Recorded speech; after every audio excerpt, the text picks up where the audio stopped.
Colgate पर सवाल है श्री जी का।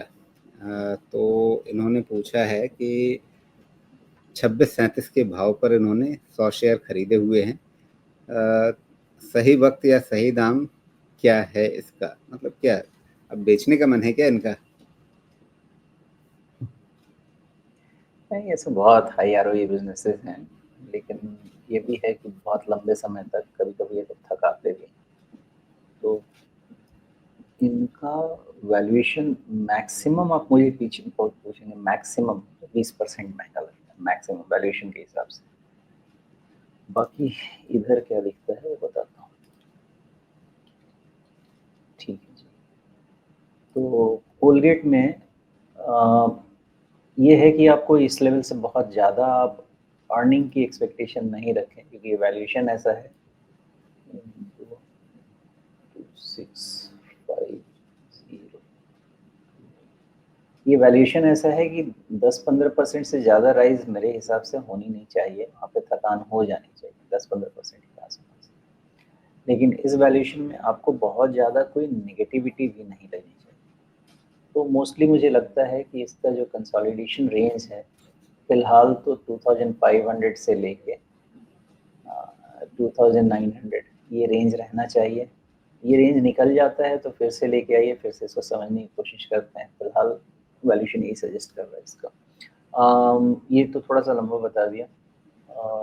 और बिहेवियर दूसरा ऐसा नहीं, ठीक बता दिया 2500। अब इतने बड़े स्टॉक में 10-15 रुपए का तो कोई आदान प्रदान नहीं करेंगे, लेकिन है वही रेंज वही। जी, अभी जैसे पिछले शेयर में हम बात कर रहे थे रिट्रेसमेंट को समझने की और कटोरी साथ में, क्या कुछ उसी तरह का पैटर्न यहाँ भी हो सकता है जिसमें आप अपने इस पिछले हाई को वापस मिलता हुआ देखें, और क्या इसमें हम वापस रिट्रेसमेंट की मदद से कोई ऐसा लेवल निकाल सकते हैं जिसके बाद आपको लगे कि हाँ ये कटोरी पूरी हो जाएगी? अभी तो मैंने कोई रिट्रेसमेंट नहीं लगाया, लेकिन 38% कहाँ है आप देख लें। 2915 के आसपास लगभग। तो मैंने आपको 2900 बोला, बाकी मैंने रिट्रेसमेंट लगाया ही नहीं। तो जी, यही है, उसके आसपास से ज़्यादा कुछ होना नहीं चाहिए।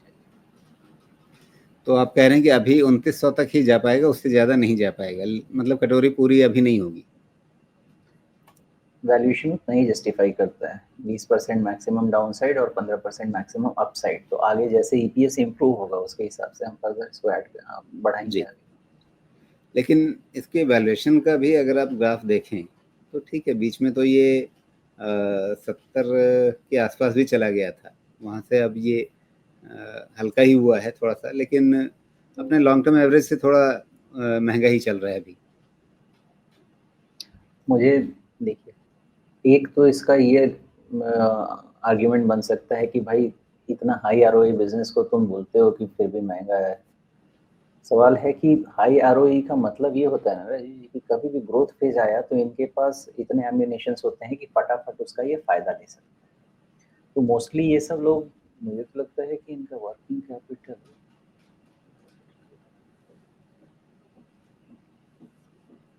ये देखिए क्या कैश फ्लो बनाते हैं, 1200 करोड़ का तो कैश फ्लो।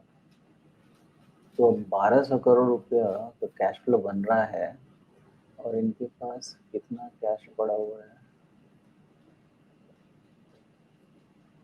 इनके पास 1300-1400 रुपए का कैश पड़ा हुआ है। अभी आप सोचें कि जब भी ग्रोथ टाइम आएगा तो ये क्या कर सकते हैं इतने पैसे। ये होता है हाई आरओई बिजनेसेस का। लेकिन हाई आरओई बिजनेसेस में क्या होता है ना कि फिर वहाँ पे सब बंद जाते हैं, सब टूथपेस्ट बनाएंगे बैठ के। एक समय तो सचिन तेंदुलकर भी टूथपेस्ट बनाने लगे थे, नहीं सर्वाइव कर पाए, सब नहीं जी, सर्वाइव कर।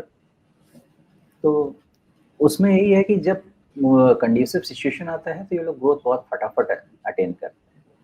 जी। अदरवाइज नॉर्मल जो वैल्यूएशन है वो आपका फिर मार्केट कैप टू सेल्स पे ही लेके जाना चाहिए, बाकी वैल्यूएशन को अलग रख देना चाहिए। अच्छा, वापस से इस रिट्रेसमेंट पे अगर हम नज़र डालें तो एक बार ये 23.6% रिट्रेसमेंट पार करके उसके नीचे आ चुका है अभी। अगली बार जब भी ये 23.6 को पार करे तो क्या ये मान लें कि कम से कम 38% जो 2900 के आसपास आपने बताया, ये वहां तक चला जाएगा अगली चाल में? देखिए कितना आप कह रहे हैं, 22,685 है ना वो 23.6 आपका? जो है वो लगभग 2700 मान लीजिए। नहीं, आपको 2500 तक भी रहे तो भी घबराइए नहीं, कोई दिक्कत नहीं। नहीं, 2500 नीचे आए तब ना। हाँ, तो भी कोई दिक्कत नहीं। नहीं नहीं, नीचे आने की बात तो ठीक है कि अभी नीचे हाँ, आएगा तब देखेंगे। 50 डे मूविंग हाँ, एवरेज 2480 के आसपास है या 2475 के आसपास है, हाँ। वहां तक भी आए ठीक है। जब ये वापस ऊपर चलने लगे और 2700 पार करने लगे तब ये समझें कि 2900 की तरफ ये जा सकता है। 2700, हाँ ठीक है। नीचे कोई भी एक हायर बॉटम बनाने के बाद जब अगली बार ये 23.6% को पार करे तो हम 38.2% पे नजर रख लें। ठीक है, ठीक सोच, ठीक। जी, चलिए तो फिलहाल अभी श्री जी के लिए यही है सारी चीज़ें, किस किस तरीके से मूवमेंट हो सकती है, चिंताएं क्या हैं, स्ट्रेंथ क्या है, वो सब आपके सामने है। उन सबको ध्यान में रखते हुए आप अपना निर्णय लीजिए। और आप इसमें एक अच्छा शेयर है, बहुत हड़बड़ी करने की भी शायद उतनी ज़रूरत आपको नहीं होगी कि आज निकल जाएं या कल निकल जाएं, इतना हर रोज़ देखने की शायद ज़रूरत नहीं होगी।